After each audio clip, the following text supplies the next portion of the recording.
Paul Chester is the curator of Acoustic Sounds' ever-expanding pre-owned LP collection, what we call the Vinyl Vault. He spends a good portion of his work week cleaning, grading, and cataloging these used records, and he's available to help you find the gems missing from your own collection.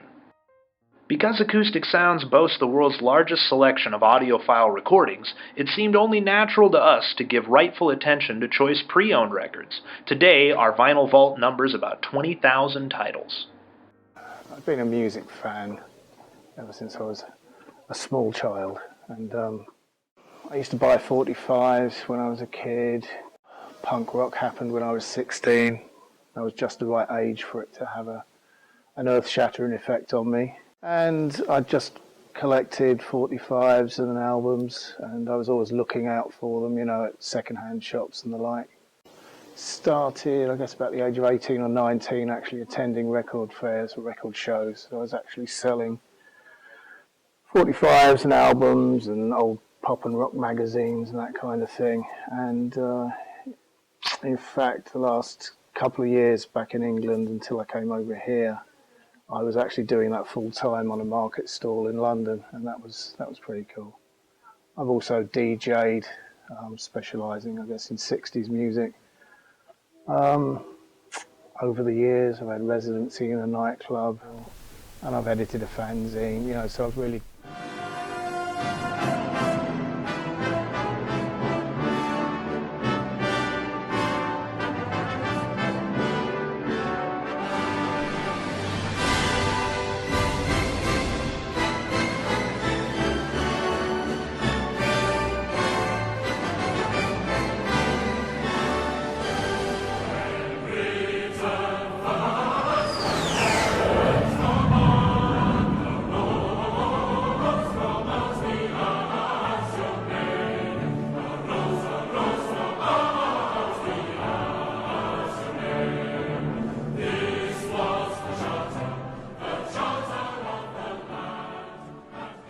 But it wasn't until I discovered a discarded old Acoustic Sounds catalogue at the recycling centre that I had an address to go to, a phone number to call, and that's where I first met Chad in, I think it was late September 2003. Told him, you know, basically gave him a quick rundown on what I could do, what I knew, what I was interested in doing. And he said, well, got nothing at the moment, I'll bear you in mind. So. Less than 2 weeks later, Paul received the call from Chad. Soon, Paul found himself working in the Acoustic Sound shipping department. When the company made the leap to an 18,000 square foot office/warehouse, the size of the pre-owned record collection and the need for a full-time caretaker grew, and Paul's background collecting, buying, and selling records fit the job perfectly. He's continuously added to the pre-owned collection through the years. Today, the bulk of the Vinyl Vault is stored in a section of our office headquarters, part of our campus in northwest Salina, Kansas, covering 3 buildings totaling 70,000 square feet.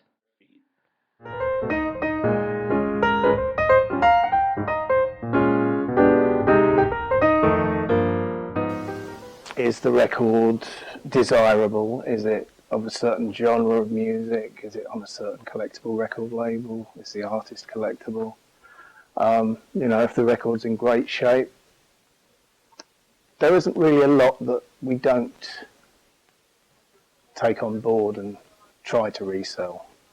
I think I've surprised Chad once or twice by selling stuff he seemed to think we'd have no chance in selling. You know, every now and again you can sell a Lawrence Welk album, you can sell Ray Conniff, and you can sell Andy Williams. Of course, that doesn't happen every day. But, you know, it's quite nice to be able to offer a wide range of music to the customers. You know, I get telephone calls every day and I get email requests from people that want to sell us their collections, hoards or acquisitions. And to be honest, it's fairly easy to weed out the less desirable or the things that we won't really have an interest in. Well, ideally, you want everyone to have a sleeve or a jacket on it, because we've all seen the type of unsleeved items that you can find at any yard sale or in a thrift store. You know, they're obviously, you know, no good for anybody.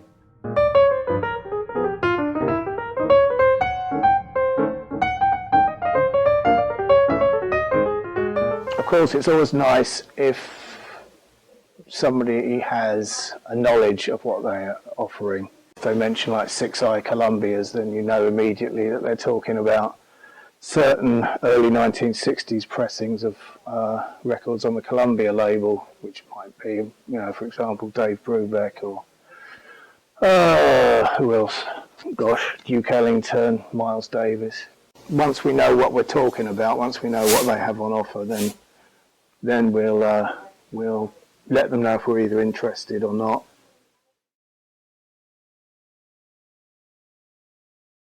And you know that before the end of the day, somebody's going to order them.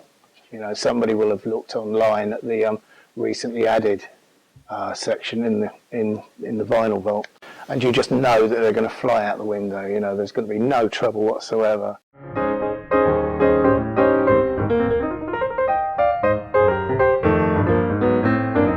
The RCA Living Stereo, the Shaded Dogs, and the Mercury Living Presence have been extensively reissued, and it's going to sound as good, if not better, than the original pressing, if you could find one in good shape. And I think the reissues of rock and other genres of music that have certainly grown apace in the last few years, I think that's helping to bring new record collectors into the fold who will settle for a reissue, but they'd like to have an original copy if they could. You know, they'll settle original French pressings of Maurice Chevalier. You know, you don't find these every day of the week, nor perhaps would you want to, but yeah, it's kind of neat. Let's see, I guess it's the first way of organising it is by genre. So we'll have a list of jazz, and we'll have a list of jazz. We'll have shelves of jazz, we'll have shelves of rock and pop, a shelf of blues, you know, various genres, movie soundtracks. And then within each genre they'll be organised, as far as the majority is concerned, they'll be organised in alphabetical order according to the artist's last name, or if it's a group, the group's name. Movie soundtracks and like Broadway original cast recordings, I find that easiest to organise them under the title of the movie or the title of the play. The classical side of it,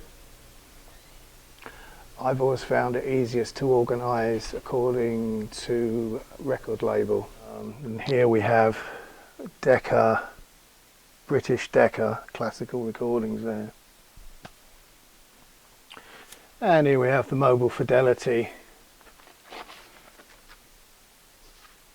audiophile pressings here. And we've got quite a nice amount of those at the moment. They're always pretty popular. And what else do we have? Oh yes, here's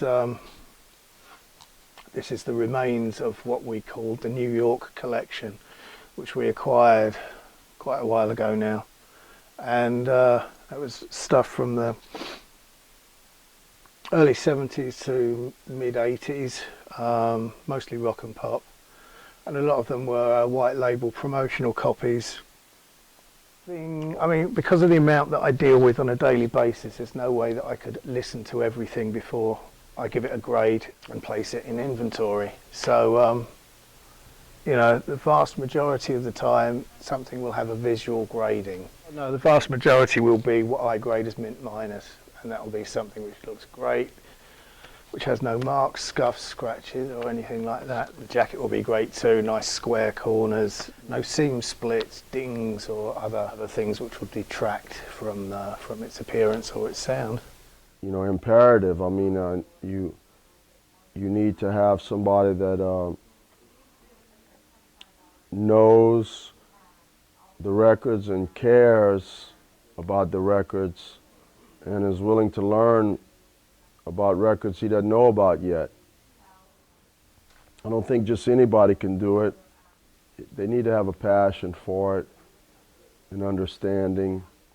Another thing Paul brings is his organizational skills. I mean, to separate things by labels and by, artist and by genre, and go through 46,000 records. I mean, you gotta be pretty organized, and you gotta, it's like a library.